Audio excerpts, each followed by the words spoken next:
Bismillahirrahmanirrahim. Assalamu alaikum. I am future chemist. Today I will discuss the research paper of General Principle of Environmental Chemistry. First of all, basic concept of General Principle of Environmental Chemistry. Environmental chemistry is the study of the chemicals and biochemical phenomena that occur in nature. Environmental chemistry जो है वो study है chemicals और biochemical phenomena जो भी हमारी कुदरत में पाए जाते हैं. It involves the understanding of how the uncontaminated environment works and which naturally occurring chemicals are present in what concentration and with what effect.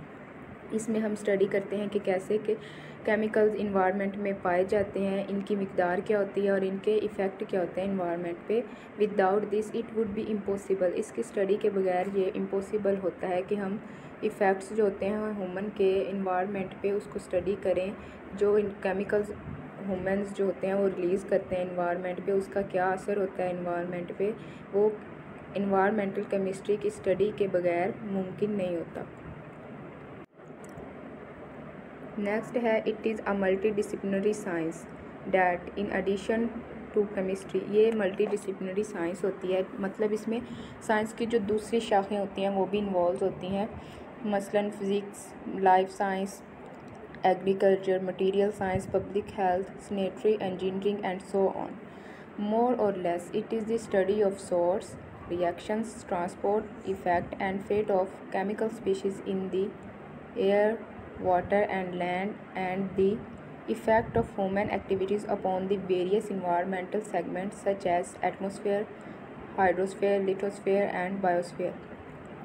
इसमें हम स्टडी करते हैं जो भी सोर्स हैं उनके बारे में, जो हमारे इन्वायरमेंट में पाए जाते हैं, कौन से रिएक्शंस होते हैं उनके बारे में, ट्रांसपोर्ट के बारे में, इफ़ेक्ट्स जो होते हैं कोई भी चीज़ का जो असर होता है इन्वायरमेंट पे उसके बारे में, और जो इनके इफ़ेक्ट होते हैं एयर पे, वाटर पे और लैंड पे, वो हम उसको स्टडी करते हैं. और मुख्तलिफ जो एटमॉस्फेयर की अंदर चीज़ें वकूफ़ पज़ीर होती हैं, जो भी अमल होते हैं उन तमाम को हम इन्वायरमेंटल केमिस्ट्री में स्टडी करते हैं.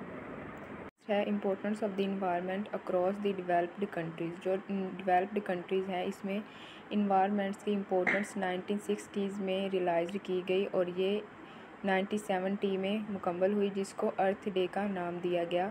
From 1972 onward with the conclusion of the UN conference on human environment at Stockholm, the important environmental issue were percolated across India and other developing nations. इसमें UN कॉन्फ्रेंस हुई जिसमें जो humans effect हैं environment पे जो India में हुए और दूसरी डेवलपिंग कंट्रीज़ में, उसका जायज़ा लिया गया. The need for environmental education. जो इन्वायरमेंटल एजुकेशन है उसकी ज़रूरत है, ये दोनों तरीक़ों की ज़रूरत है, फॉर्मल भी और नॉन फॉर्मल भी. The objection of environmental education is to enlighten.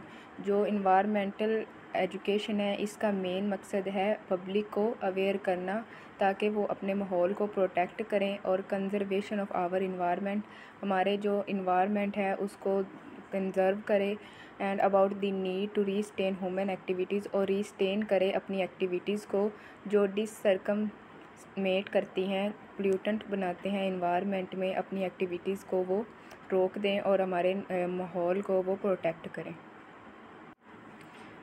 At present, many environmental issues exist that have grown in size. बहुत से environmental issue हैं जो दिन ब दिन बढ़ते जा रहे हैं, and complexity day by day threatening the survival of mankind on earth, जिससे इंसान की ज़िंदगी भी ख़तरे में पड़ गई है. The various incident of such environmental issue. बहुत से जो हैं वो इंसिडेंट हुए हैं environmental issue की वजह से, जिसमें है कि लंदन स्मोग ऑफ 1952, जो लंदन की स्मोग थी उसका इशू है. किलिंग अबाउट 4000 पीपल, जिसमें 4000 से ज़्यादा लोग जो हैं वो मारे गए थे. दी मेडिट्रेनियन सी जो है वो वो तब्दील हो गया इनटू डेड सी में. 1950 में जो मेडिट्रेनियन सी है वो डेड सी में तब्दील हो गया. Unable to support aquatic life, और इसमें कोई जान नहीं बची जो एक्यूटिक लाइफ को सपोर्ट कर सके. Death of the number of Japanese people because of eating fish from the Minamata bay in the 1960s. काफ़ी जो जापानीज़ पीपल थे वो भी मर गए क्योंकि इन्होंने फ़िशेस खाई थी जो कि इफ़ेक्टेड थी इन्वायरमेंट में हुई थी। Historical monuments and states in Greece में जो भी लॉस हुआ इन्वायरमेंट में इफ़ेक्ट होने की वजह से। Italy getting damaged by the effect of rain water, Italy उसका बहुत ज़्यादा नुकसान हुआ था रेन वाटर की वजह से जो कि इफ़ेक्टेड था। White marble of Taj Mahal in India, जो वाइट मार्बल है ताज महल का वो भी इसी वजह से ख़राब हुआ है क्योंकि उसमें एसिडिक रेन की इफ़ेक्ट हुए हैं और ये सब इन्वायरमेंटल केमिस्ट्री में स्टडी किए जाते हैं। The lecture is done here. अल्लाह हाफिज़। अगर आपको वीडियो पसंद आई हो तो इसे लाइक और शेयर करें।